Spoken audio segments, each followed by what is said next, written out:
j'en ai juste parlé. Juste, bonsoir tout le monde, premièrement. C'est super agréable d'avoir une salle aussi grande. Plus il y a de gens des séances de conseil de ville, ça fait de gens informés, donc c'est très plaisant. Donc, bienvenue à la séance ordinaire du 6 novembre 2023. Peut-être juste faire un petit rappel de la façon que ça fonctionne, parce que c'est des nouvelles personnes dans la salle. Super important, durant la séance de conseil de ville, on demande aux gens de ne pas intervenir. Mais pour les gens ici dans la salle, à la fin de la séance, il y a une période de questions. Et toute question à l'ordre du jour ou en dehors de l'ordre du jour, il n'y a pas de problème, vous pouvez la poser.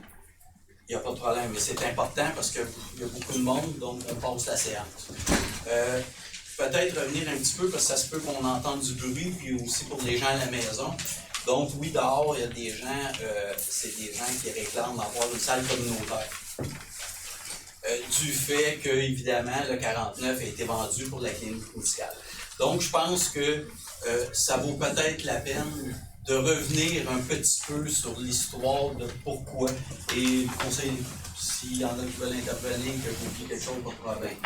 Le 49, qui était la salle communautaire à la ville de Lavaltrie, au début, on avait fait l'étude du bâtiment, évidemment, le bâtiment datait énormément, et on avait, je pense que sur une période de 5 à 10 ans, à peu près 1 million à investir sur le bâtiment, que ce soit mécanique, extérieur, évidemment de l'aménagement.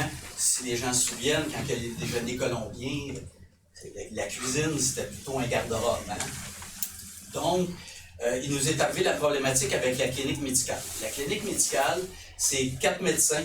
Ces 4 médecins-là cherchaient à avoir un terrain pour se bâtir et devenir propriétaires et non locataires. Il était hors de question pour eux de rester locataires. Donc, ils cherchaient un terrain à Lavaltrie. Mais la plupart des terrains, je dirais des terrains à la dimension qu'eux autres avaient besoin, c'est tous des promoteurs qui ne vendent pas nécessairement les terrains, mais tout simplement développent avec les besoins de la personne, et c'est des locations long terme. Et pour les médecins, il était hors de question qu'ils se retrouvent encore locataires. Et on a entendu parler que les médecins commençaient, étant donné qu'ils ne trouvaient aucun terrain à Lavaltrie, qu'ils commençaient à regarder du côté de Lanoraie pour partir à Lanoraie. Et ça, c'est une décision qui a été prise en 3 mois à peu près pour le conseil de ville, qui a duré à peu près 6 mois avec toutes les ententes. Donc, la décision du conseil de ville, c'était est-ce qu'on perd notre clinique médicale? Puis se retrouver avec une population de 16 000 habitants sans aucune clinique médicale. Aujourd'hui, on est un des rares endroits dans l'ensemble de la MRC. Vous savez, Berthier, un médecin. Saint-Gabriel, il n'y en avait plus, ils viennent d'en avoir un. Ici, à Lavaltrie, on a 18 médecins. Donc, vous comprendrez, la décision du conseil de ville, c'était de primer à garder notre clinique médicale. La première chose qui a été faite, c'est par le service des loisirs de s'assurer que tous les utilisateurs, tous les organismes qui utilisaient le 49 soient relogés et qu'ils puissent continuer leurs activités. Donc, évidemment, la décision est prise. Par la suite, on est parfaitement conscient de l'importance d'avoir une salle communautaire. Et la situation actuelle se trouve que, en ce moment, à un moment donné, on regardait, parce que notre bibliothèque est vraiment petite pour la grosseur de ville qu'on a, malgré que c'est une bibliothèque qui est excessivement appréciée. Donc, on regardait relocaliser la bibliothèque, agrandir la bibliothèque, récupérer ce bâtiment-là pour pouvoir faire une salle communautaire. Et je ne sais pas s'il y en a qui s'en souviennent, il y a certaines municipalités qui ont reçu des subventions des bibliothèques, je pense que c'est Marieville de mémoire, je ne suis pas sûr, et qui ont abandonné le projet dû au coût de construction malgré le programme de subvention. Donc, évidemment, on étudie le projet, mais les coûts sont excessivement élevés. Par la suite, ce qu'on entend, et encore là, c'est la 2e année de suite, le Centre de services scolaires des SAMAR dépose au gouvernement pour que soit relocalisé. Les autres appellent ça démolition, là, mais c'est pas une réelle démolition, parce que chausser ici l'école n'est plus conforme selon les normes du gouvernement. Donc, le centre de services dépose pour construire une nouvelle école pour remplacer chausser. Et dans les ententes des centres de services scolaires avec les villes, bien, dans ces ententes-là, les villes, on est obligé de par la loi de fournir le terrain pour une nouvelle école, parce que ce terrain-là n'est pas fonctionne pas de la façon qui est fait, mais on se retrouverait propriétaire de l'école chaussée. Donc, vous comprendrez que, je dirais, au-delà de l'importance qu'on apporte à avoir une salle communautaire, on est aussi des administrateurs des fonds publics. Et si on se retrouve propriétaire de chaussée, pouvez-vous imaginer comment est-ce que ça ferait un centre communautaire incroyable? Étant donné gymnase, plusieurs salles. La chose qui, disons, à améliorer rapidement, ça serait l'accessibilité entre les deux étages. Point. Ça serait un centre incroyable. Malheureusement, on le sait qu'un jour, on va se retrouver avec ça. Dans combien de temps? On ne le sait pas. Mais c'est pour ça qu'en ce moment, que ce soit n'importe quel organisme de notre territoire, il n'y a pas personne qui est là. Toutes les activités des organismes continuent à se faire. On a des protocoles d'entente avec les écoles. Exemple, la FADOC qui fait souper dansant. Vous êtes tous les bienvenus en passant. On a un protocole d'entente avec l'école de la Rive. On utilise toutes les fins de semaine, on a accès à toutes les gymnases des écoles et la cafétéria de l'école secondaire. Donc, toutes les levées de fonds de nos organismes peuvent se faire. Donc, il n'y a aucun organisme qui n'a pas continué à avoir ces activités. Donc, je pense que c'est important que les gens comprennent pourquoi, qu'en ce moment, on ne voit pas une pelle mécanique en train de bâtir une salle communautaire. Quand on est dans le dossier, on voit ce qui s'en vient. On ne dépensera pas plusieurs millions si on se retrouve avec chaussée après. Donc, c'est pour ça qu'en ce moment, le projet de salle communautaire n'est pas en action. Ça, je tenais à le préciser, parce que je ne sais pas si les gens qui étaient en manifestation dehors étaient pour rentrer. Donc, on va passer à l'ordre du jour, à moins que... C'est complet. C'est clair, parfait. Il manque juste de chaises. L'entrée est pleine. L'entrée est pleine de gens. On va rentrer un petit peu de monde ici. Si vous voulez rentrer d'avance, messieurs, dames. Les gens veulent juger. Il y a une place en avant là. Il y a deux places là.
C'est ouverture de l'Assemblée. Les points 2, c'est adoption de l'ordre du jour. Donc, vous avez tous reçu copie. Donc, ça prend quelqu'un pour proposer. Proposé par Arnaud, appuyé par Mme Villeneuve à ma gauche. Oui. À droite. Oui. Les points 3, adoption du procès verbal des séances du 2 octobre 2023. Donc, c'est tout simplement pour l'adoption de la copie, donc proposée par M. Moreau, appuyé par Mme Falker à ma gauche. Excuse-moi, Oui. Falker pour... Ah, parce qu'elle n'était pas là. Ah, j'étais pas là. C'est vrai. Désolée. Ben, Mme Villeneuve.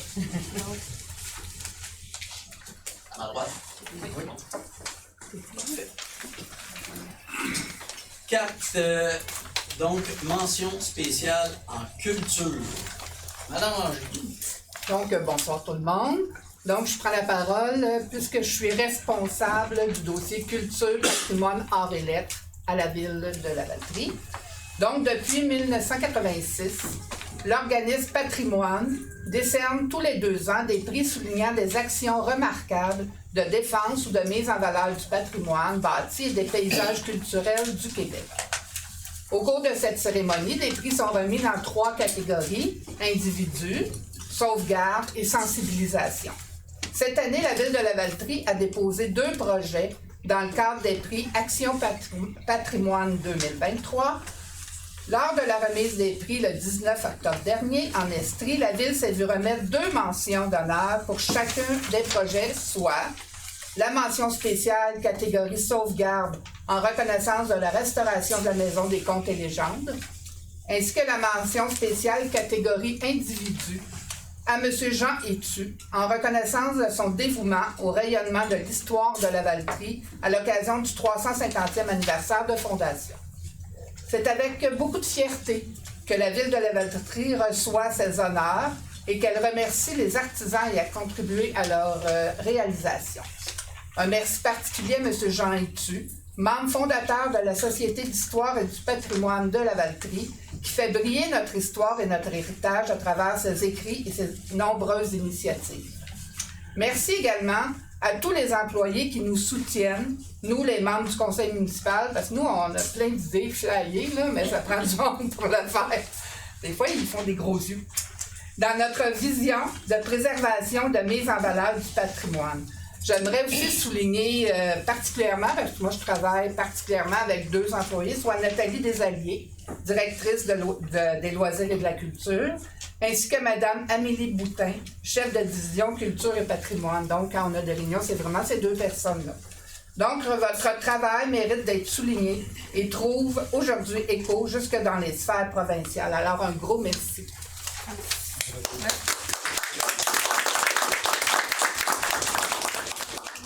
Ceux qui n'ont pas vu, allez voir la Maison des Contes et légendes. C'est l'extérieur qui a été rénové.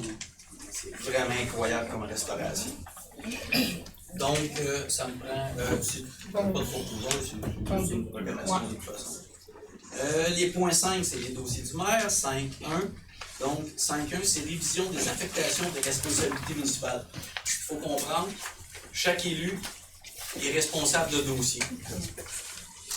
Comme Mme Ranger disait, responsable de culture. Donc, vous allez voir, pendant une séance de conseil de ville, chaque élu responsable des dossiers, donc Mme Falker en urbanisme, c'est elle qui explique les dossiers en urbanisme, parce que c'est Mme Falker qui est la responsable. Donc, c'est tout simplement une révision parce qu'il y a un petit changement dans les postes de responsabilité. Donc, il y a M. Moreau qui était responsable d'administration, ressources humaines et financières. Je devais le présenter, oui, mais c'est correct que tu fasses. Vas-y.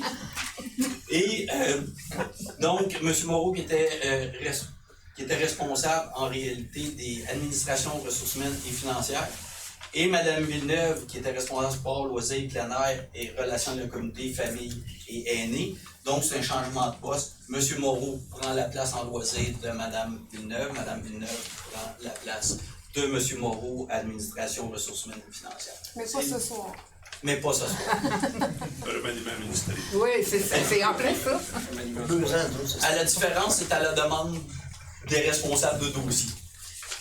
Donc, ça me prend quelqu'un pour proposer. Je vais le proposer, hein, du coup. Absolument, c'est ça. Merci, Mme Jean. Ça me fait plaisir. Donc, ça me prend quelqu'un pour seconder. M. Pellerin seconde, à ma gauche. Oui. À ma droite. Oui. Ouais. 5.2, nomination d'un substitut du maire au conseil de la MSC de Rouquet. Madame Charlot. Bon, parfait. Dans le fond, nous, on a la chance que notre maire soit aussi le préfet de notre MRC. Et puis, ça lui prend un substitut parce que parfois, il ne peut pas se couper en 4 pour être à plusieurs endroits en même temps. Donc, à mi-mandat, en fait, c'est un mandat, c'est 2 ans pour la préfecture. Mais là, comme il y a bientôt les élections, si M. Boulet est de nouveau élu, dans notre mi-mandat à nous de 4 ans, on voulait changer de substitut. Donc, on a eu Mme Falker qui a très bien fait ce travail-là pendant 2 ans. Et on a voté pour savoir qui d'entre nous pourrait être le substitut de M. le maire, s'il est donc de nouveau préfet. Et c'est M. Moreau qui a été élu. Donc, félicitations, M. Moreau. Merci. Voilà, est-ce que tu peux dire une proposition? C'est ça. C'est ça. Donc, M. Moreau sera le substitut à MRC. Et même de ne pas être élu comme préfet, ça prend toujours un substitut quand même. Parce que si je ne me présente pas à la MRC, le substitut se présente à la MRC pour siéger à ma place. Donc, ça me prend quelqu'un. Alors, je le propose, M. le maire. Mme Charlot, appuyée par M. Pellerin, à ma gauche. Oui. À ma droite. Oui. Les points 6, c'est aménagement de territoire urbaniste. Le 6.1, c'est tout simplement le dépôt du procès-verbal du comité consultatif d'urbanisme du 24 octobre 2023. Donc, ça fait une copie. 6.1.1, c'est demande de permis PIIA 261 rue Saint-Antoine-Nord. Madame Fadel. Oui, donc le conseil a été saisi d'une demande de permis PIA présentée par Mme Martine Perron et M. Benoît Blot. Le projet a pour but de rénover le bâtiment principal qui est situé au 261 rue Saint-Antoine-Nord, tel qu'on peut le voir là, à l'écran, en fait, au plan déposé. Les plans de construction respectent les objectifs et critères du règlement de PIA. C'est un projet aussi qui a reçu une recommandation favorable du comité consultatif d'urbanisme. Donc, je propose que le conseil municipal approuve les plans relatifs au 261 rue Saint-Antoine-Nord tels que déposés. Donc, proposé par Mme Parker, appuyé par Mme Boulanger, à ma droite. Oui. À ma gauche. Pour les gens dans la salle, PIIA. Là, je l'ai écrit pour pas mélanger comme la dernière fois, pour avoir un plan. C'est le plan d'implantation et d'intégration architecturale. Donc, ça passe au CCU, ça passe également au Conseil de ville. Donc, c'est comme ça qu'on appelle ça. Donc, le 6.1.2, demande de dérogation mineure, 39 chemin Richer. Madame Parker. On a été saisi d'une demande de dérogation mineure présentée par M. Michel Fortin. La demande elle a pour but de permettre la division du lot, 6 millions quelque chose, en fait, qui est l'adresse 39 chemin Richer, en deux lots d'une largeur minimale de 48 mètres au lieu de 50 mètres et d'une superficie minimale de 1600 mètres carrés au lieu de 3000 mètres carrés, ce qui est dérogatoire au règlement de lotissement. Le conseil, après considération des faits, des circonstances qui ont motivé la présente demande, est en accord avec la recommandation du comité consultatif d'urbanisme à l'effet d'accepter la demande. Donc, de par la loi, y a-t-il quelqu'un dans la salle qui désire se faire entendre pour cette dérogation mineure? Madame Parker. Donc, je propose que le conseil municipal accepte la demande de dérogation mineure relative au 39 chemin Richer présentée par M. Fortin. Donc, proposé par Mme Parker, appuyé par Mme Boulanger, à ma droite. Oui. À ma gauche. 6.1.3, demande de permis PIIA, enseigne, 643 rue Notre-Dame. Madame Parker. Puisque le PIA traite aussi des enseignes qui sont installées à la vallée. Donc, on a été saisi d'une demande présentée par Arnois Énergie. Le projet vise l'installation d'une enseigne murale au 643 rue Notre-Dame, puis la modification des enseignes de la structure sur poteau qui est située à la même adresse. C'est un projet qui rencontre les objectifs, les critères du règlement de PIA relatifs aux enseignes. Il y a également eu une recommandation favorable sous condition du comité consultatif d'urbanisme. Donc, je propose que le conseil approuve les plans des projets d'enseignes relatifs au 643 rue Notre-Dame, conditionnellement à ce que la structure d'enseigne qui est constituée d'un seul poteau puis qui est jaune, qu'elle soit repeinte afin d'être de la même couleur que la structure d'enseigne à deux poteaux. Situé sur le terrain. Et puis, le panneau en relief qui est installé sur le mur latéral droit du bâtiment principal qui soit retiré pour faire place à la nouvelle enseigne. Donc, proposé par Mme Parker, appuyé par Mme Boulanger, à ma gauche. Oui. À ma droite. Oui. 6.1.4, demande de dérogation mineure, 473 rue des Riverains. Madame Parker. On a été saisi d'une demande de dérogation mineure présentée par Mme Mariette Baron et M. Michel Caillouette. La demande est là pour but d'installer une thermopompe en cours avant, ce qui est dérogatoire au règlement de zonage. Le conseil, après l'étude des faits et des circonstances qui ont motivé la présente demande, est en accord avec la recommandation du comité consultatif à l'effet d'accepter la demande, mais avec des conditions. Donc, proposé par... Non, excuse parce que je regardais Mme Aymon qui est pris debout là-bas. Je me disais, Mme Aymon, il faut me trouver une chaise. Ben non. Ben oui. Ben là, d'abord, on tient en fonction. Merci, madame. Bonne soirée. La pas dérangé. Ben non. Excusez-moi. Donc, y a-t-il quelqu'un dans la salle qui désire se faire entendre pour cette dérogation mineure? Madame Poirier. Donc, je propose que le conseil accepte la demande de dérogation mineure relative au 473 rue des Riverains. Conditionnellement à ce qu'un écran d'intimité soit installé sur le perron en cours avant, tel qu'illustré au document de présentation, que l'écran d'intimité soit identique ou similaire au modèle illustré au document de présentation, puis que l'écran végétal soit mis en place et maintenu en tout temps afin que la thermopompe ne soit pas visible de la rue des Rues. C'était toutes des propositions d'ailleurs des propriétaires. Oui, exact. Donc, proposé par Mme Falker et puis par Mme Ranger à ma gauche. À ma droite. Oui. 615, demande de permis PIA 260 rue Saint-Antoine-Nord. Le conseil a été saisi d'une demande de permis PIA présentée par Mme Émilie Jade-Bigelow. C'est pour la quincaillerie Patrick Morin. Le projet a pour but de faire approuver le type d'éclairage prévu dans l'aire d'expansion au 260 rue Saint-Antoine, tel que ça avait été requis là, par résolution d'approbation du projet d'aménagement. Le plan d'éclairage, analyse photométrique respecte les objectifs, les critères du règlement de PIA. Ça a aussi reçu une recommandation favorable sous condition du comité consultatif d'urbanisme. Donc, je propose que le conseil approuve le plan et le type d'éclairage proposé par RAB Design en date du 25 septembre. Conditionnellement à ce que l'intensité de la lumière excède en aucun temps 3000 Kelvin, que l'éclairage se fasse comme décrit et illustré au document de présentation, et que l'éclairage ne cause pas d'inconvénients ou de nuisances au voisinage. Donc, proposé par Mme Falker et puis par Mme Ranger. À la droite? Oui. À gauche. Le point 6.2, c'est demande d'autorisation de démolition pour du 979 et 983 rue Notre-Dame. Donc, ce point-là, à l'ordre du jour, est reporté. Évidemment, il y a eu la pancarte, donc il faut reporter le point, dû qu'il y a encore des changements sur le plan de remplacement du bâtiment. Et évidemment, ça prend un plan de remplacement quand il y a une autorisation de démolition, donc on va reporter le point de séance ultérieure. C'est bon tout le monde? Oui. Oui. 6.3, adoption du second projet de règlement, pôle commercial. Donc, il y a eu la séance de consultation. Donc, c'est Mme Ranger. Donc, pour ceux qui étaient là, il y a eu une séance de consultation. Il s'agit d'un pôle commercial où ce qui est situé Synergie 40 et 30, 131 et 40, je me mélange toujours 131 et 31. Ça, il va y avoir une dérogation, ils vont pouvoir mettre des usages autorisés, vente de détail, il pourrait avoir une station-service, mais pas de mécanique, il pourrait avoir des restaurants, des entrepôts. C'est un projet intégré, donc là, ils ont demandé la permission, mais il n'y a rien de déposé encore. Du moment que ça va être déposé, là, on va revoir si c'est accepté ou pas, et vous allez être au courant. C'est un changement du Ouais.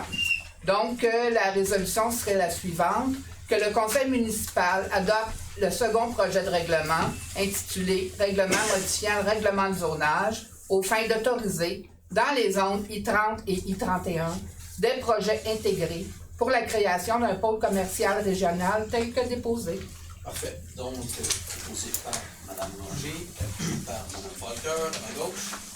À droite? Oui. 6.4, c'est l'avis de motion du règlement CPE, pavillon, piscine, conseil. Oui, donc Mme Falker.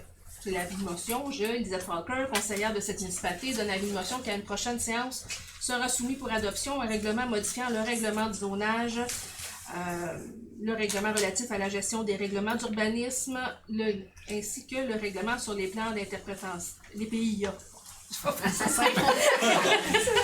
Et plus spécifiquement, de permettre les garderies dans la zone R58, de régir les pavillons de piscine et de régir les points de retour de contenants consignés. Bon, c'est normal ce que ça a à dire. Je vais quand même vous expliquer un petit peu. La zone R58, en fait, c'est sur la montée Mousseau. C'est le terrain que la ville a acheté pour faire un parc. Donc, il y a un projet de CPE à cet endroit-là. Donc, on veut permettre que les CPE puissent s'installer. Puis, on vient régir, en fait, dans les détails, tout l'aménagement conséquent qui vient avec un CPE. On vient aussi... dire entre autres.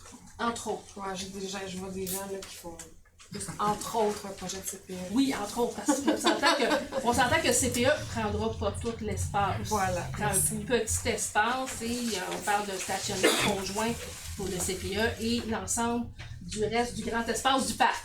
Qu'on va peut-être pouvoir parler un peu plus tantôt. Ah, ben ça, je te laisse, c'était ton dossier. On vient aussi, dans ce projet de règlement-là, définir des pavillons de piscine. On sait que c'est une nouvelle tendance, là, pardonnez l'anglicisme, là, mais l'outdooring, là, les gens vivent à l'extérieur, donc ils s'installent des pavillons de jardin, à même les piscines.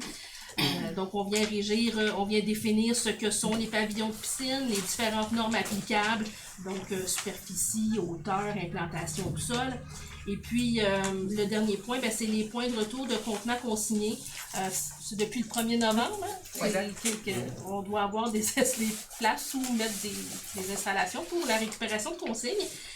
Donc, on vient de définir ce que c'est, les règles qui viennent avec ça. Ça va être autorisé en PIA parce qu'on s'entend qu'on ne veut pas avoir de containers de récupération installés un peu partout sur le territoire, n'importe comment. Et donc, il va y avoir des critères d'évaluation là, pour l'implantation et la réalisation de ces ouvrages-là. Donc, c'est l'explication qui vient avec la motion. Donc, avis de motion donnée par Mme Parker. Donc, 6.5, ben, c'est l'adoption du premier projet de règlement qu'on vient d'expliquer. Ben, je le propose. Donc, proposé par Mme Parker, appuyé par Mme Ranger à ma gauche. À ma droite? Oui. 6.6, mandat au procureur. Cessation d'usage illégal au 30 rue Robillard. Madame Parker. Oui, donc on a un usage illégal industriel qui est exercé par l'entreprise Chef Canin située au 30 rue Robillard. Ça contrevient au certificat d'autorisation émis en 2017 puis aux usages qui sont autorisés dans cette zone-là. Il y a eu des travaux de réaménagement intérieur effectués en 2022 qui n'ont jamais été autorisés. L'immeuble se situe à la limite d'un secteur résidentiel.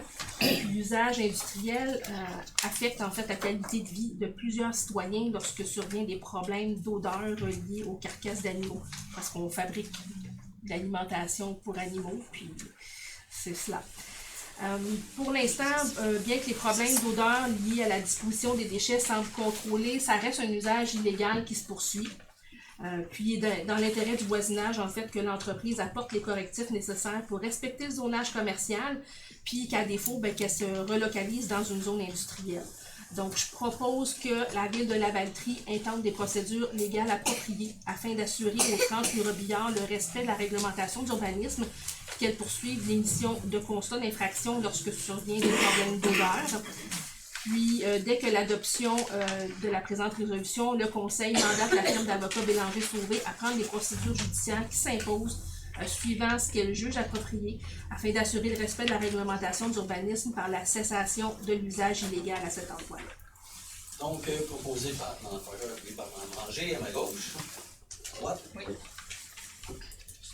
Les points 7, travaux publics. Donc, 7.1, demande de traverse piétonnière au MTQ, intersection 131 et rue Giguère. Monsieur Guévremont.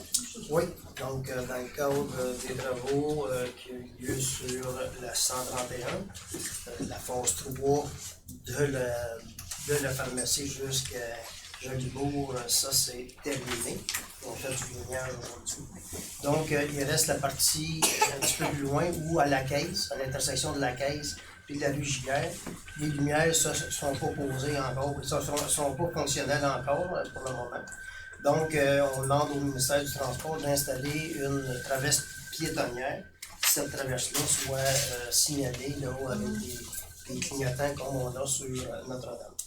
Donc, je propose que la demande soit faite à la direction régionale des Laurentides-de-la-Naudière du ministère des Transports de permettre en suivi des travaux d'urbanisation de la route 131 l'implantation d'une traverse piétonnière localisée sur la route 131 à la hauteur des rues Giguère à l'ouest et des champs à l'est. Des champs, c'est la caisse.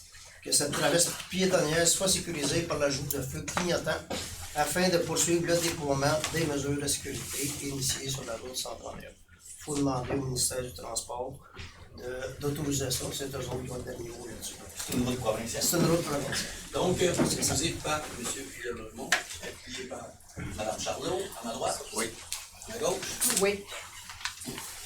Le point 7.2, permis de voirie, raccordement routier. M. Guillermont. Oui, donc comme à chaque année, quand il y a des travaux à faire sur les routes du ministère, il faut leur demander la permission. Et c'est nous qui est maître d'œuvre de remettre en état la route dans laquelle elle était au tout début.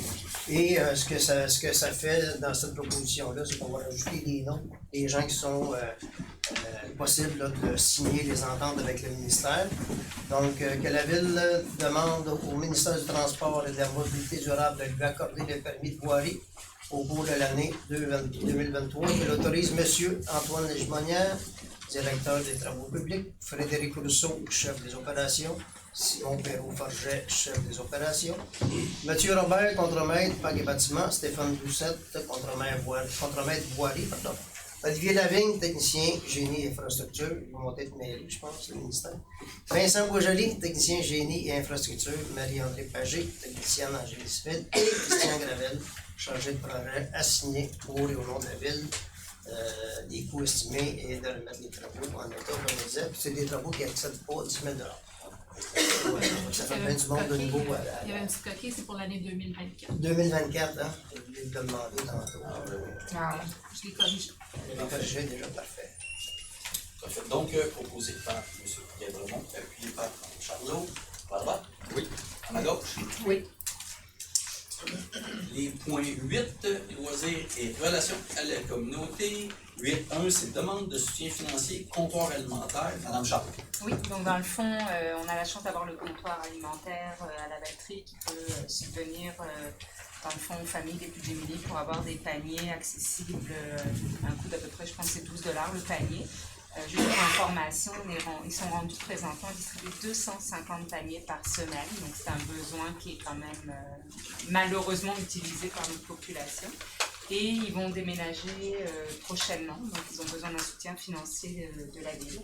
Donc je propose que le Conseil municipal autorise Madame Nathalie Desalliers, directrice du service des loisirs et de la culture, à signer au nom et pour et au nom de la Ville, l'entente à intervenir avec le comptoir alimentaire essentiel de la Valtrie relativement au soutien financier accordé à l'organisme. Donc j'en fais la proposition. Donc proposé par Mme Charlot, appuyé par M. Moreau, à ma droite, à ma gauche. Oui. 8.2. 8.2. Autorisation de dépôt de demande financière, subvention, PAFIR-SPA. Madame Villeneuve. Oui. Alors, là, ouvrez bien vos oreilles. C'est un projet qui est très, très attendu à la Valtrie depuis... du plus loin que je me souviens, moi je suis née ici puis c'était déjà rêvé dans la communauté. On a déjà fait plusieurs tentatives, on en fait encore une nouvelle. Puis là, je vais vous lire la résolution parce que c'est important pour nous de bien énumérer tout ce qu'elle contient. Mais écoutez bien là, jusqu'à la fin parce que vous allez voir qu'il y a certaines choses qui en amenant du nouveau, ben il faut changer des choses. Fait que écoutez bien là, avant d'avoir trop peur. Je suis contente qu'il y ait des enfants dans la salle. Je suis contente qu'il y ait des personnes plus âgées dans la salle parce que je pense que c'est quelque chose qui peut répondre à l'ensemble des tranches d'âge en fond de la communauté. Fait que là, vous êtes nombreux, là, mais vous allez bien entendre. Le PAFIR-SPA, c'est un programme d'aide financière aux infrastructures récréatives et sportives. Je ne le redirai plus, OK? Donc, attendu que dans le cadre du déploiement de sa planification stratégique en 2018, le Conseil municipal a établi sa volonté de développer des infrastructures pour la pratique d'activités sportives et de loisirs et de collaborer à l'implantation de cette offre de services pour les citoyennes et citoyens de la Valtrie. Attendu que dès 2018, la Ville de la Valtrie s'est associée à l'organisme à but non lucratif Complexe Multisport La Valtrie pour déposer une demande de subvention au programme d'aide financière issu des gouvernements provincial et fédéral pour l'implantation d'un complexe sportif à la Valtrie, incluant une piscine intérieure, un aréna et une salle multifonctionnelle. Attendu que la demande de financement déposée en février 2020 n'a pas reçu l'aval des gouvernements et que le ministère de l'Éducation informait Complexe Multisport La Valtrie en décembre 2020 que le projet n'avait pas été retenu pour du financement. Là, ça, c'est le bout où on est fâché. Attendu qu'une aide financière est essentielle dans la réalisation de projets de cette envergure afin de ne pas compromettre la capacité de payer des citoyens de la Valtrie. Attendu que depuis décembre 2020, la Ville poursuit ses démarches pour doter la Valtrie d'infrastructures de sport et de loisirs, et ce, en explorant différents modèles et différentes sources de financement. Attendu que le ministère de l'Éducation du Québec vient de déployer un nouveau programme, celui que je vous ai nommé tantôt. Attendu que le conseil municipal souhaite présenter un projet d'aréna dans le cadre de ce nouveau programme, et ce, au plus tard le 5 décembre 2023. Vous avez déjà des premières esquisses de ce que ça pourrait avoir l'air. Oui, c'est à côté de l'école secondaire. Attendez, on panique pas avec le soccer, OK? Je les connais, les dossiers. Comment? On a juste regardé. Ah oui. Bon, là, j'ai perdu ma ligne. OK. Attendu que le conseil municipal soit présenté un projet d'aréna dans le cadre du nouveau programme, et ça au plus tard le 5 décembre 2023. Attendu que ce projet vise la construction d'un aréna communautaire sur le terrain municipal adjacent à l'école secondaire de la Rive, comprenant une glace aux dimensions réglementaires, les dimensions de la LNH finalement, des gradins d'une capacité d'accueil de 300 places, 6 vestiaires ainsi que des bureaux administratifs. Attendu la volonté du conseil municipal de relocaliser le terrain de soccer sur un terrain acquis récemment sur la montée Guy Mousseau. Les terrains dont on a parlé tout à l'heure, là, on a dit un espace pour un CPE, mais il y a aussi un espace réservé pour le terrain de soccer qu'on aurait à déplacer, le cas échéant. Et il faut savoir que ce terrain-là, ce qu'on prévoit, c'est un terrain comme celui de Jacques Auclair, c'est-à-dire 2 fois 9-9 ou 2 fois 11-11, ou 1 fois 11-11, les 9 joueurs, 11 joueurs. Fait que là, on aurait doublé la superficie, non, mais doublé le nombre de terrains à... On en enlève un, on en ajoute 2. Comme dans le parc Jacques Auclair. Exactement, comme dans Jacques Auclair. Attendu que ce projet a pour but d'offrir des installations sportives modernes et de qualité aux citoyens de la Valtrie, tout en proposant des occasions d'apprentissage, de développement moteur, de mise en forme, de dépassement de soi et de socialisation. Attendu que ce projet vise le développement de partenariats avec les organismes sportifs et les établissements scolaires du secteur en vue de stimuler l'organisation d'activités et d'événements susceptibles d'encourager la persévérance scolaire, dont, notamment, une offre en concentration sportive ou en sport-études. Là, il y a beaucoup d'éléments là-dedans. Je ne sais pas si vous voyez les liens, là, mais on a des jeunes qui jouent loin au hockey, qui pourraient jouer ici. On a des jeunes qui ont peu accès à des programmes spéciaux dans notre école secondaire, qui pourraient avoir accès. À la Valtrie, nos jeunes n'ont pas grand-chose, ça fait longtemps qu'on le dit. Là, on aimerait ça que ça aboutisse. On n'a pas le plein contrôle, mais on travaille fort. Attendu que le projet sera élaboré en partenariat avec l'entreprise d'Évolution, qui a signifié son intérêt d'investir une somme annuelle de 500 000 $ sur une période de 10 ans, ça fait 5 millions sur 10 ans que l'Évolution est prêt à mettre dans le projet, pour l'implantation d'un aréna sur le terrain adjacent à l'école secondaire de la Rive. Là, je pense que le topo est clair. La proposition que je fais ce soir au nom du Conseil de ville, c'est qu'on autorise la présentation d'un projet d'aréna au ministère de l'Éducation du Québec dans le cadre du programme d'aide financière aux infrastructures récréatives, sportives et de plein air. Qu'une contribution représentant 45 % du montant du montage financier soit demandée au ministère de l'Éducation. On ne demande même pas 50 %. 45, on le veut, 45? Ah, monsieur le maire? On en a besoin. On en a besoin. Dans le pourcentage, ça pourrait aller à un maximum, je pense que c'est 66 % maximum. Et du fait que l'entreprise d'évolution est là, c'est plutôt pour maximiser les chances de l'avoir. Parce que c'est des montants de 350 millions mis sur 5 ans, je pense, que le gouvernement met. Le fédéral n'est pas là. Donc, on ne voudrait pas que ce soit seulement des petits projets, comme c'est dit. On demande la même chose qu'on demanderait pour une glace couverte réfrigérée. Donc, on y va vraiment au minimum des capacités qu'on est capable pour vraiment avoir le plus de chances possible que ce projet-là soit accepté par le gouvernement. Parce d'aller au maximum, des fois, ça ne fonctionne pas. Fait que c'est pour ça qu'on est à 45 %.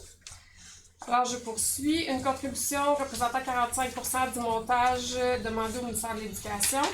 Que soit confirmé l'engagement de la Ville de la Valtrie à payer sa part des coûts admissibles au projet et à payer les coûts d'exploitation continue de ce dernier, à assumer tout dépassement de coûts générés par les travaux et à ne pas accorder de contrat relatif à des coûts directs avant l'obtention d'une lettre d'annonce de la ministre.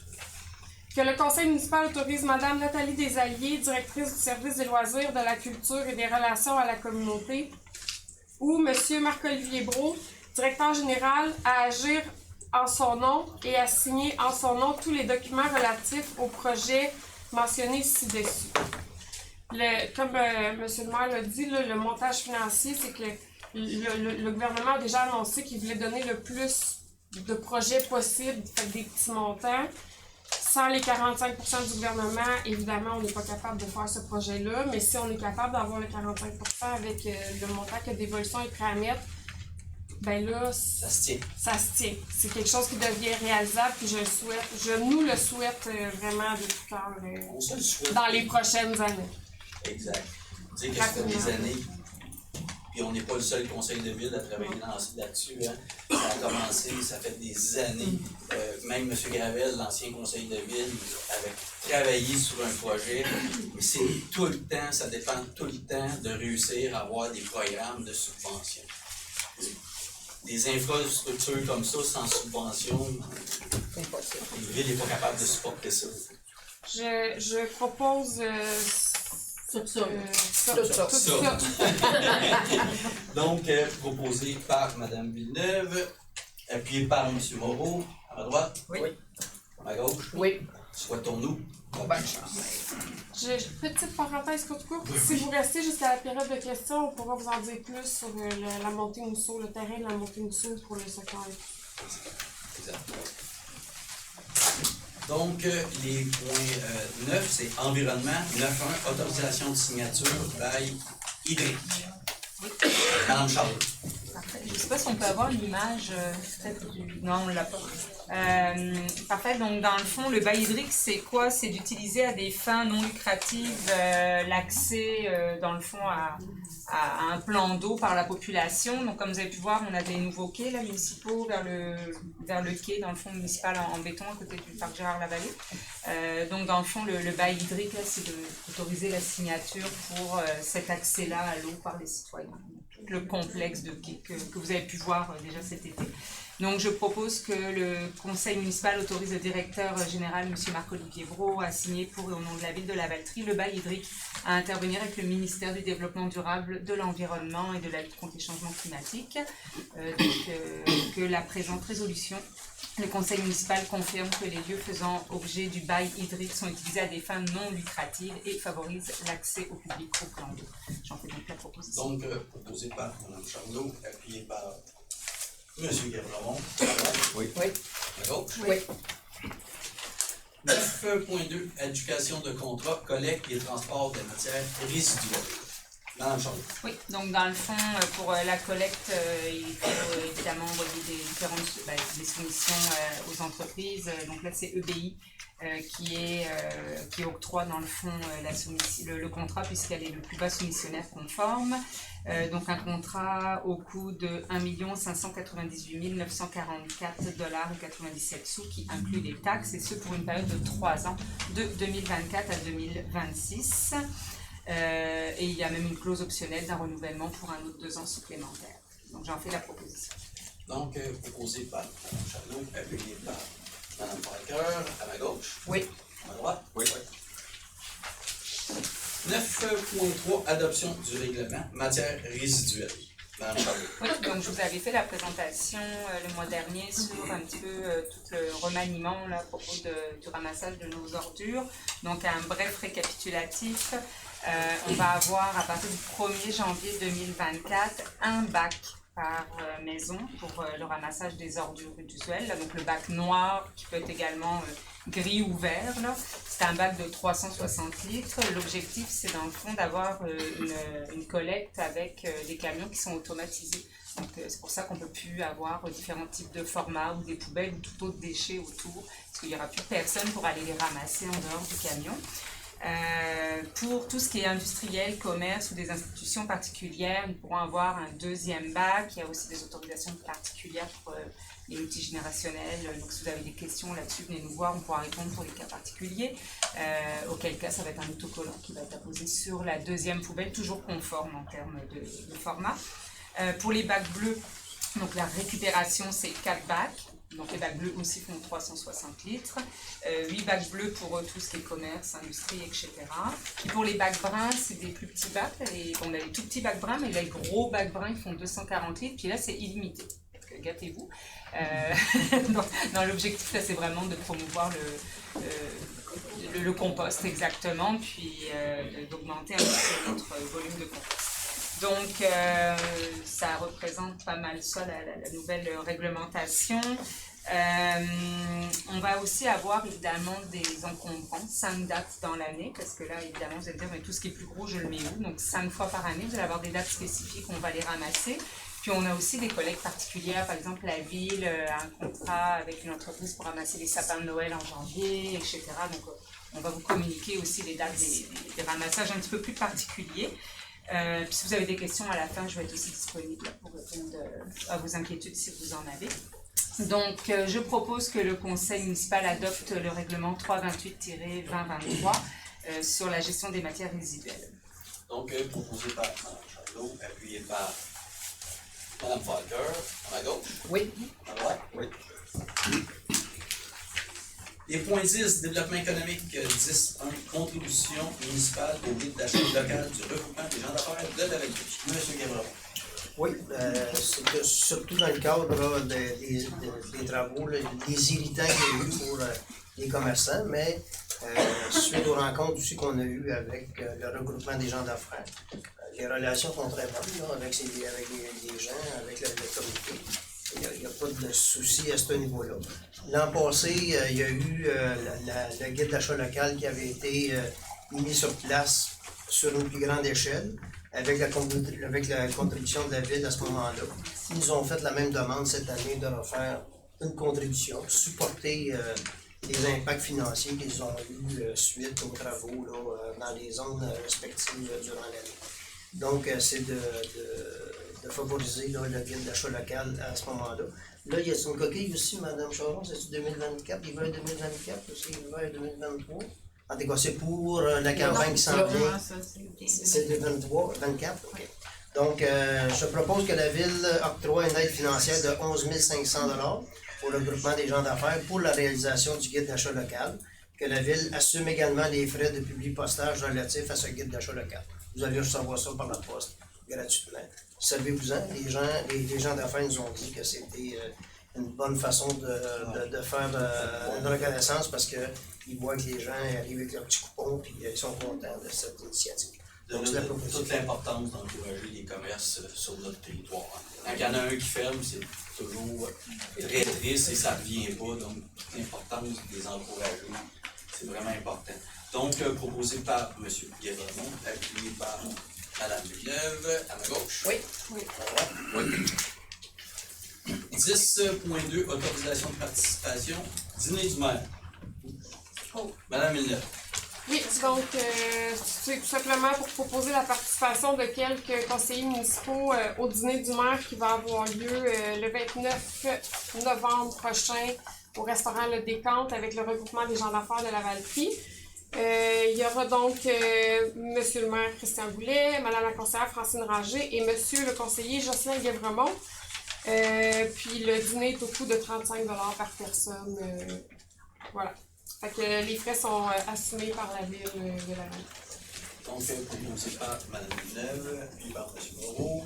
À ma droite? Oui. À ma gauche? Oui. Les points 11, administration ressources humaines et financières. Donc, le point 11.1, c'est le dépôt de déclaration des intérêts pécuniers. C'est tout simplement un dépôt à tous les ans.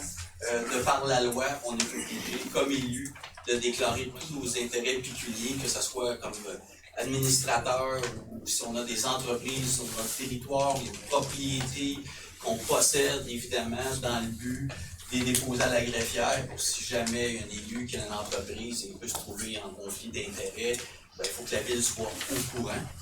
Donc, tout le monde a déposé ses intérêts pécuniers. On n'est pas payé, on n'a pas trop d'entreprises parmi nous. Pécunier est un grand mot. Donc, ça, c'est. Oui, c'est ça, exact. À part nos maisons. Donc, ça, c'est un dépôt. Donc, le 11.2, dépôt, embauche et démission par délégation des pouvoirs du directeur. Ça, c'est tout simplement le directeur, quand c'est des étudiants, des surveillants de parc, donc ils sont engagés à temps partiel, comme il y avait quelqu'un à la bibliothèque qui était une étudiante. Donc, on engage, puis on n'a pas besoin de passer de résolution précise pour chaque personne. Parce qu'avant, imaginez-vous, les camps de jour, on passait tout ça, un par un, toute la liste. Donc, c'est des pouvoirs qui ont été délégués au directeur général, M. Brault. Donc, ça, c'est un dépôt. 11.3, c'est nomination concierge. Madame Ranger.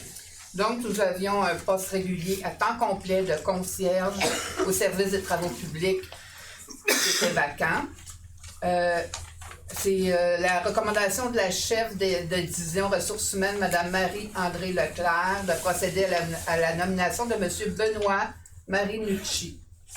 Donc, la proposition que le conseil municipal procède à la nomination de M. Benoît Marinucci au poste de concierge à temps complet au service des travaux publics, que cette nomination soit effective en date du 6 novembre 2023 et que la rémunération soit celle prévue à la convention collective à l'échelon 7 et que les autres conditions de travail soient celles prévues à la convention collective en vigueur.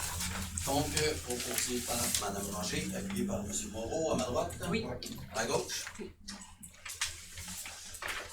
11.4, embauche et nomination, manœuvre, parc et bâtiment. Mme Ranger. Donc, nous avions aussi un poste vacant au service des travaux publics. Nous avons une recommandation de Mme Marie-André Leclerc de retenir la candidature de M.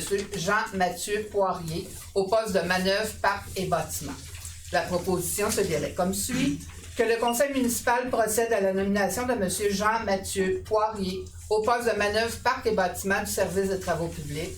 Que cette nomination soit effective en date du 13 novembre 2023 et que la rémunération soit celle prévue à la convention collective à l'échelon 7. Que M. Poirier soit soumis à une période d'essai de 1040 heures travaillées. Que les autres conditions de travail soient celles prévues à la convention collective en vigueur. Donc, proposé par Mme Ranger, appuyé par M. Moreau, à ma droite. Oui. À ma gauche. 11.5, embauche et nomination, coordonnateur de programme en loisirs. Mme Ranger. Donc, suite au départ, d'un départ au service des loisirs, de la culture et des relations à la communauté, on a fait l'analyse de la structure du service des loisirs. Et à ce suite au départ, donc, la création d'un nouveau poste régulier à temps complet de coordonnateur de programme en loisirs au service des loisirs. La recommandation, toujours de Mme Marie-André Leclerc, serait de retenir la candidature de M. Adrien Courchaine à ce poste. La proposition, que le conseil municipal procède à la nomination de M. Adrien Courchaine au poste de coordonnateur de programme en loisirs au service des loisirs, de la culture et des relations à la communauté, que cette nomination soit effective en date du 20 novembre et que la rémunération soit celle prévue à la convention collective à l'échelon 3. Que M. Adrien Courchaine soit soumis à une période d'essai de 910 heures travaillées et que les autres conditions de travail soient celles prévues à la convention collective en vigueur. Donc, proposé par Mme Ranger, appuyé par M. Moreau, à ma gauche. À ma droite. Oui. 11.6, droit de visite des fonctionnaires désignés, différents titres d'emploi. Mme Ranger. Donc, le conseil municipal confie aux employés détenant les titres d'emploi suivants, soit la directrice du bureau de projet et de l'environnement, la conseillère en environnement ainsi que le chargé de projet, a le droit de visite des fonctionnaires désignés au règlement municipal et à la gestion des règlements d'urbanisme. Donc, ces personnes-là ont le droit d'aller dans vos maisons si vous avez demandé un permis pour pouvoir vérifier que tout était conforme. Donc, pour qu'ils puissent entrer chez vous et que vous pouvez leur demander « Avez-vous la permission de rentrer chez moi? » Nous nommons ce soir ces 3 personnes-là. Donc, proposé par Mme Ranger, appuyé par M. Moreau, à ma droite. Oui.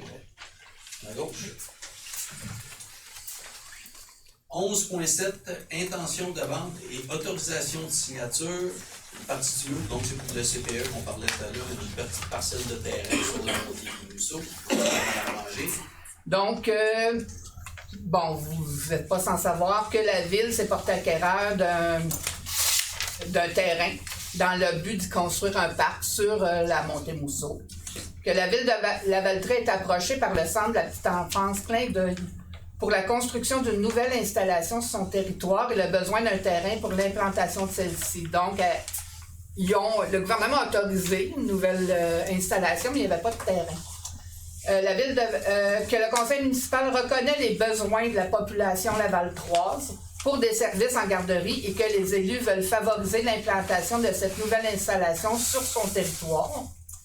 La ville de Lavaltrie est disposée à vendre une partie du terrain sur la montée Mousseau au centre de la petite enfance Clin d'œil pour l'implantation de sa nouvelle installation en garderie. Préalablement à la vente du terrain, un plan d'aménagement incluant entre autres un parc, la garderie, un débarcadère et un stationnement commun doit être élaboré. Préalablement à la vente du terrain, le Centre de la petite enfance Clin d'œil doit également faire réaliser des études et procéder à des validations auprès du ministère de la Famille. La proposition, que le conseil municipal confirme son intention de vendre une partie du terrain au centre La Petite Enfance Clin d'œil pour l'implantation d'une nouvelle installation en garderie sur le territoire de Lavaltrie. Que la vente de cette partie de l'eau soit soumise à diverses conditions préalables, dont notamment l'élaboration d'un plan d'aménagement, la réalisation d'études complémentaires et l'obtention des approbations nécessaires à sa réalisation. Que le conseil municipal autorise le maire, M. Christian Goulet, le directeur général, M. Marc-Olivier Brault, ou la greffière, Mme Marie-Josée Charon, à signer pour et au nom de la ville de Lavaltrie les documents relatifs à ce dossier, dont notamment la promesse d'achat et l'acte notarié, que tous les frais et honoraires inhérents à la transaction soient à la charge du Centre de la petite enfance Clin d'œil. Donc, proposé par Mme Ranger, appuyé par Mme Falker. À ma droite? Oui. 11.8 municipalités engagées contre la violence conjugale. Mme Ranger. Ça, c'est un dossier qui nous tenait à cœur. Donc, attendu l'engagement de la ville de Lavaltrie à titre de municipalité affiliée dans la lutte contre la violence conjugale. Attendu les cas de violence conjugale sur le territoire.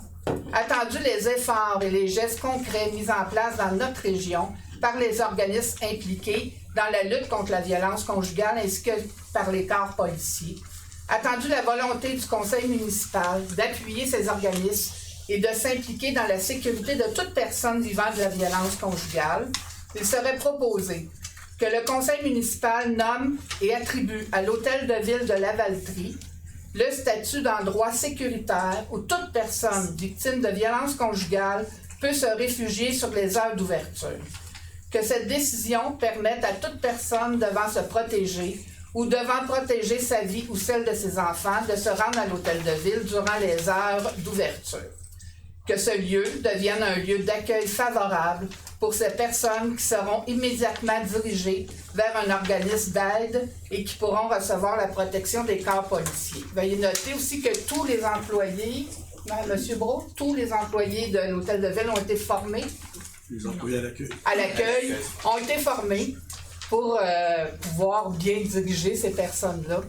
Et je voudrais comme signaler aussi que ça vient d'une demande d'une citoyenne ça, qui nous a sensibilisés à ce programme-là. C'est Mme Huguette Aymon. Ici présente qui dans est la ici salle. présente. Je suis fière. Qui nous a... C'est venu d'une autre ville, Drummondville.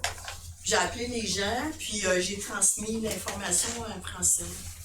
Fait que j'ai le goût de vous dire, tu sais, dans le fond, notre ville, on veut qu'elle nous ressemble, donc on a besoin aussi de vos idées.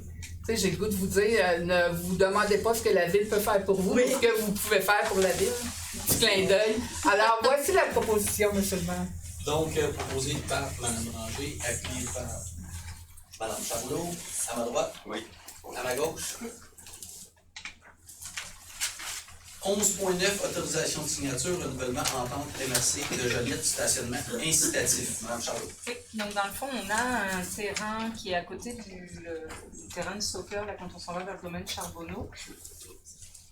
Pardon? Sur le chemin de la Lavaltrie. Exactement, merci M. Moreau. Donc sur le chemin Lavaltrie. c'est un stationnement incitatif pour le transport collectif. Ce transport collectif est géré par la MRC de Joliette, mais c'est nous autres, la ville, qui devons faire l'entretien du terrain, de la bus, etc. Mais après, on renvoie gracieusement la facture à la MRC de Joliette qui nous rembourse. Donc, c'est un petit peu ça à soir.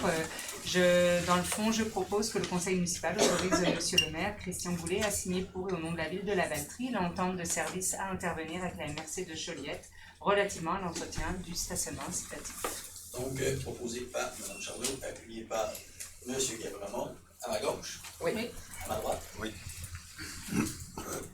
11.10, renouvellement entente forfaitaire Bélanger-Sauvé. Madame Ranger. Donc, nous avons une entente avec le cabinet Bélanger-Sauvé de Joliette. Parce qu'on n'a pas d'avocat, nous, comme employés à la ville, donc on a besoin de conseils juridiques.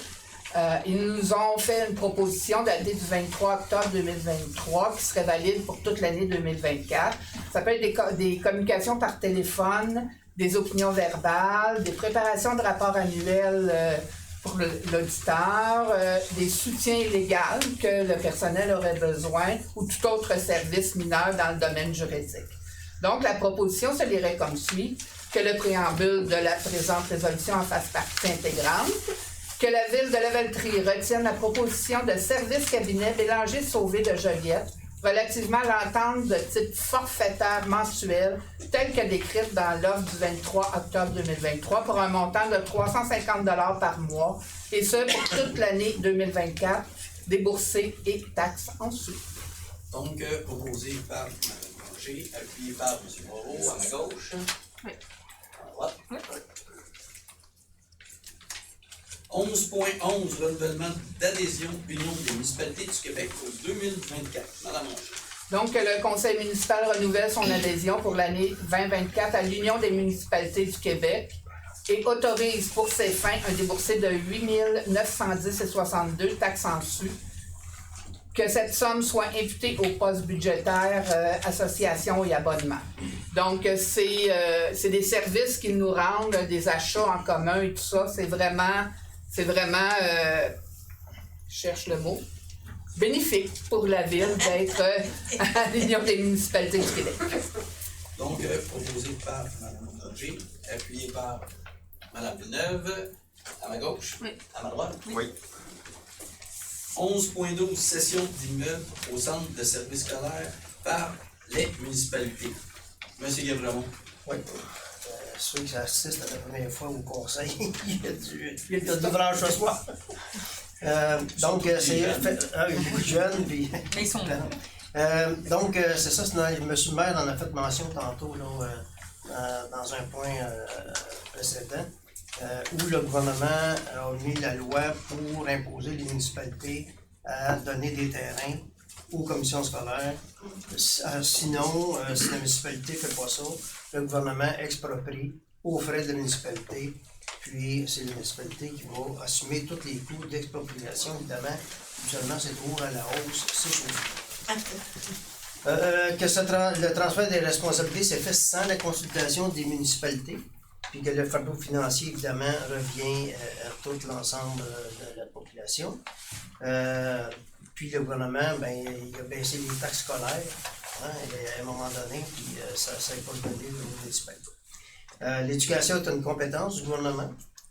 C'est un nombre croissant de municipalités qui sont maintenant contraintes d'assumer ces coûts-là, je peux les dire, et que dans les contraintes des pressions inflationnistes, il y a certaines municipalités là, qui ne sont pas capables de payer les coûts des terrains parce que c'est exponentiel. Puis le gouvernement a eu l'idée de mettre les écoles sur un plus grand périmètre de terrain au lieu de les mettre en hauteur pour que les jeunes puissent faire un petit peu d'exercice. Donc ça amène des coûts supplémentaires. Il y a des municipalités qui sont incapables de payer ces terrains. Le milieu municipal là, a multiplié les interventions auprès du gouvernement pour qu'il assume les responsabilités et qu'ils mettent au fait que les commissions scolaires abusent pas de ce pouvoir-là à ce moment-là. Le centre des services, ça s'appelle plus les commissions scolaires, c'est mon ancienne vie, c'est les centres de services scolaires. Donc, l'Union des municipalités fait ces pressions-là pour que le gouvernement puisse changer d'idée. Donc, je propose que le conseil municipal demande au gouvernement du Québec d'assumer l'entièreté des coûts liés à l'acquisition d'immeubles scolaires, de tenir compte des planifications d'aménagement et d'urbanisme des municipalités lors de l'implantation de nouveaux établissements scolaires, de s'assurer que les centres de services scolaires privilégient l'optimisation des immeubles qu'ils possèdent déjà, conformément à la vision énoncée par la politique nationale d'architecture et d'aménagement du territoire, d'offrir des modèles d'établissements scolaires compacts et innovants, permettant une exemplarité de l'État en aménagement du territoire et une efficience des investissements publics, et de s'assurer que la CSS collabore pleinement avec les municipalités comprises sur leur territoire respectif. Donc, c'est un appui qu'on fait à l'Union des municipalités pour supporter l'État. Il y a également la FQM, l'ensemble du monde municipal fait des pressions énormes sur le gouvernement, parce que ça représente quand même une somme énorme. Quand on parle, vous savez, tantôt je vous parlais d'école chaussée qui est une école existante depuis des années, et on nous parle qu'il faut la changer, en bâtir une nouvelle, le terrain est non propice parce que le nombre de pieds carrés. Aujourd'hui, une école, il demande un minimum, c'est à peu près quoi, moi je suppose 190 000 pieds carrés. 200 000. Ils cherchent à avoir 200 000 pieds carrés pour une école. Mais il y a un manque de cohésion, parce que le gouvernement demande aux municipalités de faire de la densification, de ne pas aller dans nos boisés, de densifier nos terrains le plus possible. Et on se retrouve que le gouvernement, dans les orientations, une école ne doit pas dépasser 2 étages. Mais une école à 2 étages, il y a un ascenseur de toute façon dedans. Pourquoi pas aller sur 3 étages pour prendre moins grand? Ben, c'est facile quand on dit aux municipalités, vous allez nous fournir un terrain de 200 000 pieds carrés. 200 000 pieds carrés aujourd'hui à la Valtrie, c'est une fortune. On dépasse là, c'est des 5 millions. C'est quelque chose. Puis ça, c'est assumé par l'ensemble de la municipalité pour remplacer une école. Je donne des conséquences de ça pour compléter. Dans le parc Louise Bissau, où on avait déjà l'idée dans notre plan, dans notre planification stratégique, de faire un parc dans ce quartier-là, là où il y a l'héritage du roi et le domaine du golfe. Suite à cette loi-là, le gouvernement a décidé qu'il y avait une implantation. La commission scolaire a demandé d'implanter une école dans ce secteur-là. Le terrain choisi, c'est le parc Louise Bissau. On n'a pas d'autre. On n'avait pas d'autre. Donc, le parc Louise Bissau était quasiment aussi grand que le parc Gérard-Lavallée. Par cette loi-là, on est obligé de fournir le terrain. On est toujours en attente de savoir si la demande de la commission scolaire va être favorable à ça. Pour l'instant, on a perdu un terrain pour aménager des services aux citoyens. C'est l'impact que ça a. Du fait d'avoir acheté le terrain sur la montée Bissau. Exactement. Parce que donc, il y en a un impact pour les citoyens. On a beau avoir déjà le terrain, Louise Bissau qui se trouve vraiment entre l'héritage du roi et les halles de la Valtrie. Mais il y a 150 portes peut-être totales là, dans ces 2 grands projets-là. Pas de parc de secteur. Dans notre planification, il y en avait un. C'est impensable pour avoir l'impact. Donc, de là, avoir réussi à obtenir ce terrain-là, l'autre terrain, la montée des Bissau, qui est beaucoup plus grand, je pense que c'est pratiquement 100 000 pieds carrés. Louise Bissau, c'est à peu près, là, je ne suis pas dans l'exactitude, à peu près 190 000 pieds carrés, mais la montée Limousseau, c'est 290 000 pieds carrés.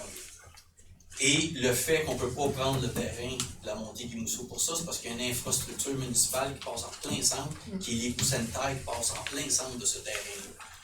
Donc, évidemment, d'installer des infrastructures sportives, c'est possible, mais on ne peut pas l'installer un immeuble sur le terrain dû à sa configuration. Donc, même si on avait le terrain, ben, il y a un impact pour l'ensemble des citoyens. Donc, on fait énormément de pression sur le gouvernement pour qu'il revienne sur sa décision. Je l'avais proposé. Proposé par M. Guérin, puis par Mme Charlot. À droite. À ma gauche. Oui. 11.13, autorisation de signature en forme de service de géographie électorale, révision des districts électoraux. Madame Angers.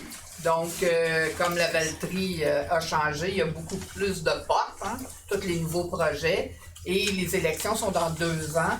Donc, nous sommes à revoir, ben pas nous, là, mais on va engager une firme qui fait ça pour que c'est l'ouvrage, de revoir les districts électoraux pour que ça soit mieux balancé dans le fond. Donc, la proposition se lirait comme suit, que le conseil municipal autorise Mme Marie-Josée Charon, greffière, à signer pour et au nom de la Ville de Lavaltrie l'entente de services professionnels à intervenir avec Innovision Plus Inc. relativement au service de géographie électorale dans le cadre de l'analyse de la révision des districts électoraux. Donc, proposé par Mme Angers, appuyé par Mme Villeneuve. À ma gauche? Oui. À ma droite? Oui. 11.14, autorisation de signature, entente tripartie, programme de supplément au loyer Québec. Madame Villeneuve. Oui, ben c'est ça. On est dans une période un peu triste où les gens manquent de sous, des fois pour payer leur loyer. Fait que pour la première fois, la Ville a été saisie d'une demande pour aider une famille dans le besoin pour payer son loyer au courant de la prochaine année. Finalement, on ne paiera pas le loyer complet, là, c'est 10% des coûts qu'on s'engage à assumer dans le fond pour qu'une famille avec enfants puisse continuer d'habiter son logement. Donc, je propose que le conseil municipal autorise Monsieur le maire Christian Boulet et le directeur général Marc-Olivier Brault à signer pour et au nom de la Ville de Lavaltrie l'entente tripartite à intervenir avec l'Office régional d'habitation de la MRC de Dautré. C'est l'Office de la MRC qui reçoit dans le fond les demandes et qui approche après la municipalité concernée pour embarquer dans le programme. Donc, avec la MRC et avec la Société d'habitation du Québec pour une demande au programme de supplément au loyer du Québec. Voilà. Donc, proposé par Mme Villeneuve, appuyé par Mme Procureur, à gauche. Oui. À droite. 11.15, autorisation de signature, entente 911, Mme Angers. Donc, le conseil municipal autorise M. Christian Boulet, maire, et Mme Karine Brousseau, directrice générale adjointe, à signer pour et au nom de la Ville de Lavaltrie le contrat de service à intervenir avec la centrale des appels d'urgence Chaudière-Appalaches relativement à la gestion des appels 911 sur son territoire. Donc, proposé par Mme Angers, appuyé par Mme Villeneuve, à ma gauche. Oui. À droite. 11.16, mandat et autorisation de signature, écoulement naturel des eaux, chemin du Bois-Joli. M. Guévremont. Oui. Comme dirait M. Tremblay, comme c'est un conflit directement avec un citoyen, je vais en faire la lecture intégrale. Donc, attendu que le propriétaire du lot 3 064 496 du cadastre Québec a procédé ou fait procéder à l'enfouissement d'une canalisation sur sa propriété. Attendu que la Ville de Lavaltrie procède actuellement à la vérification de la capacité d'écoulement de cette canalisation, conformément aux dispositions des articles de la loi sur les compétences municipales, 95, 107 et 108. Attendu que la Ville de Lavaltrie possède un ponceau situé perpendiculairement. Des tests de mots, pourtant je les ai lus. Au chemin Bois-Joli, et que celui-ci constitue le seul émissaire du lac situé en amont.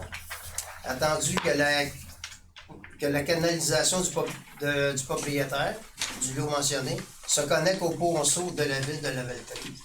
Attendu que la Ville désire installer un regard d'accès sur le ponceau afin de pouvoir réaliser des travaux de nettoyage aux deux extrémités de ce dernier, en amont et en aval, tel qu'il est possible de le faire avant les travaux réalisés par le propriétaire du lot mentionné.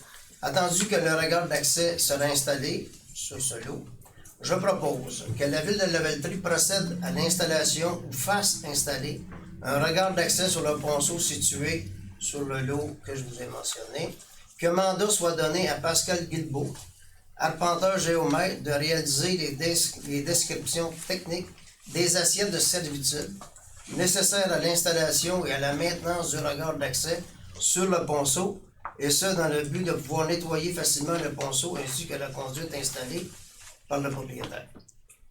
Que mandat soit donné à Maître Alexandra Bérard du bureau maître notaire de préparer le contrat relatif à l'obtention des servitudes de passage et d'entretien nécessaires à l'installation et la maintenance du regard d'accès, et que le maire, M. Christian Boulet, le directeur général, M. Marc-Olivier Brault, ou la greffière, Madame Marie-Josée Charon, soit autorisée à signer pour le nom de la ville tout document relatif à ce dossier, en espérant que les gens qui vont faire les études connaissent le dossier mieux que c'est expliqué.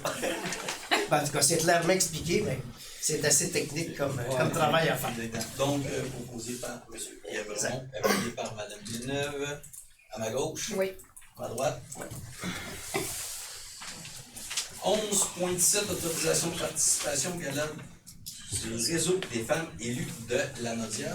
Donc, c'est le 10e anniversaire du réseau des femmes élues de Lanaudière.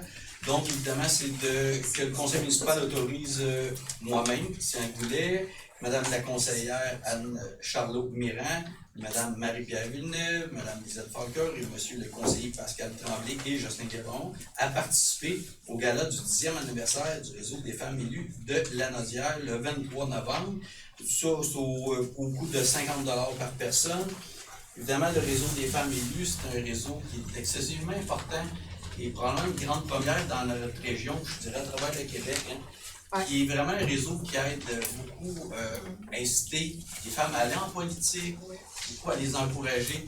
On dit souvent, par contre, si on veut que les choses changent, il faut qu'on s'investisse aussi il faut qu'on soit là parce qu'on fait partie aussi de la solution d'aider. Et évidemment, comme Mme Falker et Mme Ranger ont été, je dirais, des précurseurs dans le développement de ce réseau, des pionnières dans ce réseau. Donc, c'est de pouvoir défrayer les coûts de 50 $ par personne. Donc, ça me prend quelqu'un qui propose, proposé par M. Pellerin, appuyé par M. Moreau, à ma droite. Oui. Mm-hmm. À ma gauche. Oui. Beau travail en 10 ans. Merci. Pas fini. Si je suis pas là, c'est parce que j'en suis la présidente. Fait que clairement, c'est moi qui vais animer le gala. 11.18, l'autorisation de participation au rendez-vous de l'habitation. Monsieur Gabriel.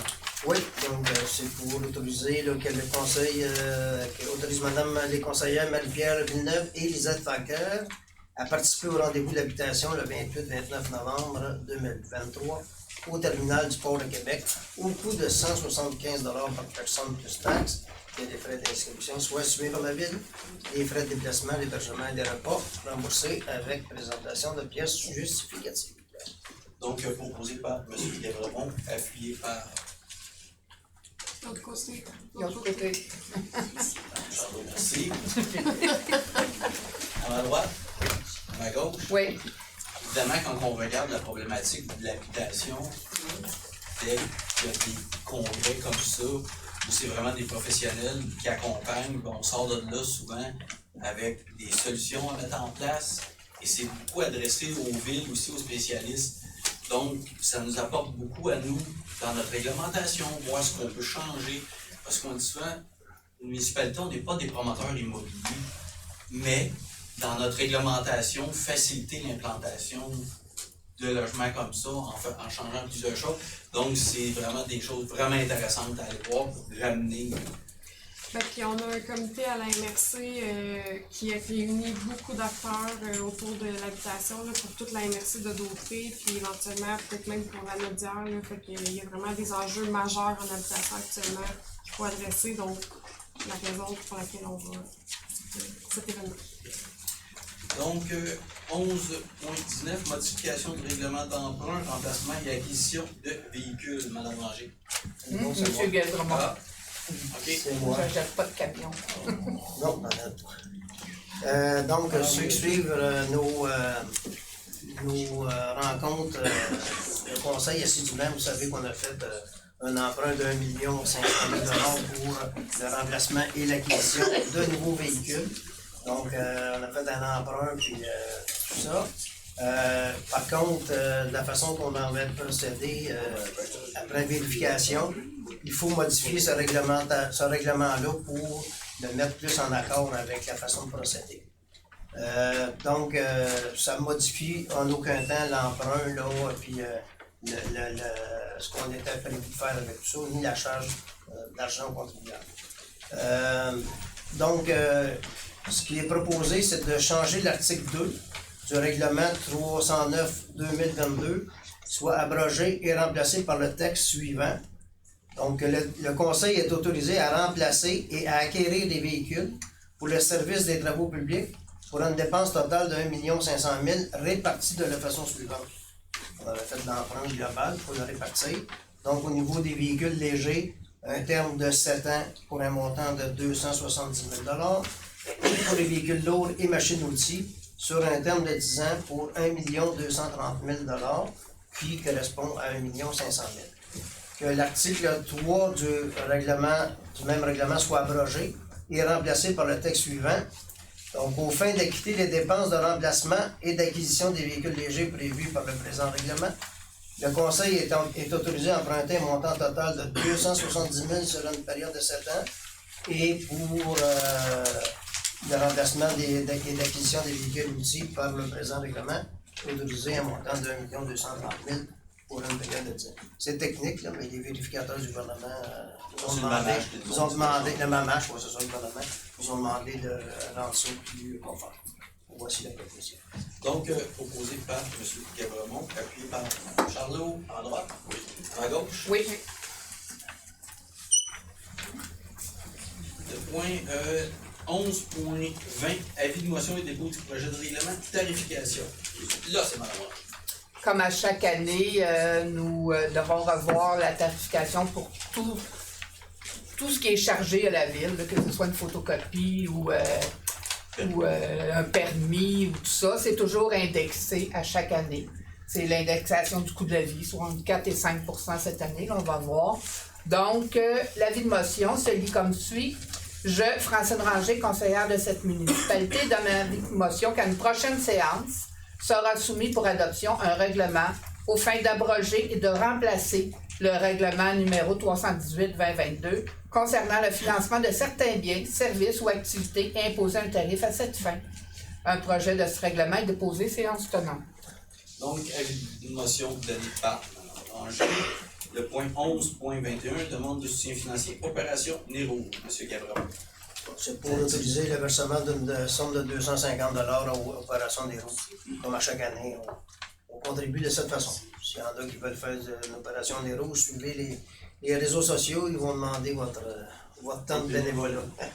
Donc, c'est une proposition. Donc, proposé par M. Gabremont, appuyé par Mme Villeneuve, à ma gauche. Oui. À ma droite. Oui. 11.22, résolution de concordance et de échéance, emprunt par obligation. Madame Ranger. Donc, quand on a des emprunts à faire, c'est par billet qu'on appelle, nous, là. Et ça va être le temps d'emprunter, je vois dessus, 9 890 000 $ qui sera réalisé le 8 décembre 2023. Donc, il y a des emprunts, là, c'est comme, tu sais, c'est emprunt pour 5 ans, mais là, c'est le temps de renouveler. Donc, on a des emprunts là, de 2000 $ de 2016, là, fait que tout ça accumulé. C'est sûr que les plus gros sont 2022, 2021, là, la rue la 131 ici, ou la rue Arcan-l'Espérance, bord de l'eau, c'est tout ça. Donc, la proposition se dirait comme suit, que les règlements d'emprunt indiqués au premier alinéa, soit une obligation par échéance, seront datés du 8 décembre 2023. Les intérêts sont payables semi-annuellement, soit le 8 juin et le 8 décembre de chaque année. Ce n'est pas des obligations rachetables par anticipation. Toutefois, elles pourraient être achetées si les deux consentent. Les obligations sont immatriculées au nom du service de dépôt et de compensation. C'est vraiment l'organisme qui gère ça. On va procéder au transfert de fonds. Les paiements capital et intérêt, c'est à la Caisse des Jardins d'Autré à Berthierville. Que les obligations soient signées par le maire et l'assistante trésorière de la ville de Lavaltrie, telle que permis par la loi. Et en ce qui concerne les amortissements annuels du capital prévu pour les années 2029 et suivants, les numéros, je vous fais fi de tous les numéros de billets qu'on appelle, soit s'ils sont plus courts, originellement fixés, c'est-à-dire pour un terme de 5 ans, à compter du 8 décembre 2023. que compte tenu de l'emprunt par obligation du 8 décembre 2023, le terme originel des règlements d'emprunt soit prolongé de 7 mois et 21 jours. Donc, il y en a qui finissaient dans pas long. Et voilà, c'est vraiment technique. Là, Donc, proposé par Mme Ranger, appuyé par M. Moreau à ma droite, à ma gauche. Il faut savoir que c'est pas la ville de Lavaltrie qui porte l'appel d'offres pour des emprunts. C'est le gouvernement, c'est encore 2 fois par année. Ouais. Nous autres, c'est souvent on tombe dans des emprunts temporaires. Pour tomber dans l'emprunt, c'est vraiment le gouvernement qui va en appel d'offres vis-à-vis des institutions financières. Et c'est le gouvernement qui rouvre les appels d'offres et qui est le plus bas soumissionnaire qui vient par avoir le règlement d'emprunt. La ville ne va pas comme tel en règlement d'emprunt. Donc, on passe au point 11.24, autorisation. Oui, je pense de autorisation de dépenses et dépôt du rapport. non, il vous en manque un. Il en manque un? Appropriation des soldes disponibles. Appropriation des soldes disponibles, règlement d'emprunt fermé. Madame Ranger, c'est le 11.23. Donc, quand on a des emprunts, justement, il reste de l'argent. Des fois, ça a été plus vite pour rembourser ou ça a coûté moins cher. Donc, on prend ces argents-là. C'est un total de 38 984,18 et on l'applique sur des règlements d'emprunt fermés. Donc, on prend cet argent-là, puis on l'applique sur les règlements d'emprunt. Là, on a celle de 2017. Voilà. Le but, évidemment, c'est qu'on ne taxe pas les gens sur de l'argent qui n'a pas été dépensé. On prend le solde, on l'envoie sur d'autres capitales, donc on ne charge pas de taxes, disons, sur des emprunts qui n'ont pas été utilisés. Donc, proposé par Mme Ranger, appuyé par M. Moreau, à ma droite, à ma gauche. Donc, là, on est rendu 11.24, autorisation de dépenses et de dépôt du rapport budgétaire. Donc, c'est un dépôt que l'ensemble des élus a reçu sur le rapport budgétaire. 11.25, c'est autorisation de paiement compte à payer. M. Moreau.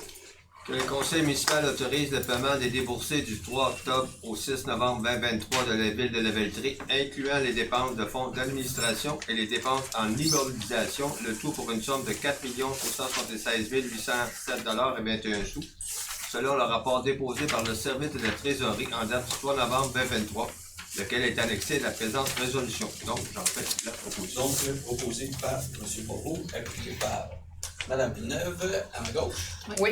À ma droite. Point 12, courrier, programme d'aide aux infrastructures de transport actif. Comment dire, c'est la route verte. Le gouvernement, pour l'entretien de la route verte dans la ville de Lavaltrie, nous donne un beau 5 348 $ pour l'entretien de la route verte. En leur remerciant beaucoup. Chaleureusement. Le 12.2, c'est l'adoption des règlements et de projets de règlement. Donc, ça, c'est des projets qui viennent de la MRC. Quand la MRC passe un projet de règlement, bien, automatiquement, il l'envoie dans la municipalité. C'est pour la municipalité de Saint-Cléophas, de Sainte-Barthélemy, excusez, c'est Sainte-Barthélemy. C'est pour l'entretien de cours d'eau. Donc, la responsabilité est à la MRC. Il faut que la MRC fasse un règlement. C'est la MRC qui m'a donné le cours d'eau, mais envoie la facture à Sainte-Barthélemy. Donc, ils nous envoient tout simplement les projets de règlement. C'est les deux, c'est la même chose, c'est pour des cours d'eau dans Sainte-Barthélemy. C'est les deux courriers. Donc, vous avez aussi le code d'éthique et de déontologie dans la MRC. ah oui, oui, oui. Le gouvernement oblige ensemble les organismes municipaux à adopter un code de déontologie. Et ici, on l'a fait à la ville, bien évidemment à la MRC aussi. Il faut avoir un code de déontologie et quasiment de savoir-vivre. De bien se Il faut comporter. aussi de bien se comporter, Ouais. c'est ça. Pas d'intimidation, rien. Exactement. Donc, le point 13, ben, merci probablement. On était en Facebook Live, mais là, je passe à la période de questions pour les gens ici dans la salle. Donc, évidemment, je dis bonsoir à tout le monde qui se retrouve à la maison, puis on va passer à la période de questions ici dans la salle. C'est bon?